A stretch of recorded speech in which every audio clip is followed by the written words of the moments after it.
प्रिय भावंडांनो, तुम्हा सर्वांना माझा आशीर्वाद. माझे आयुष्य अल्प होते, पण माझा संदेश स्पष्ट होता. ज्ञान आणि भक्ती हीच मुक्तीची वाट आहे. त्या काळात धर्मग्रंथ हे फक्त संस्कृतमध्ये होते, त्यामुळे सामान्य जनतेला ते समजत नव्हते.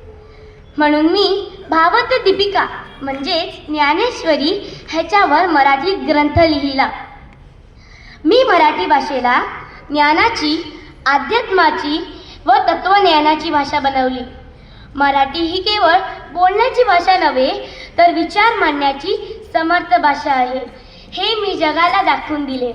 म्हणून आज मराठी भाषेला सन्मान व ओळख मिळत आहे. परमेश्वर प्रत्येकाचं अंतःकरणात वास करतो. जातपात, भेद, अहंकार या वाईट गुण दूर करा. प्रेम, समता आणि नम्रता याच गुणांनी तुमचे जीवन उजळा. ज्ञान मिळवा, पण अहंकार बाळगू नका. मानवतेची सेवा करा, कारण मानवतेची सेवा हीच खरी ईश्वर सेवा आहे. जय हरी विठ्ठल. धन्यवाद.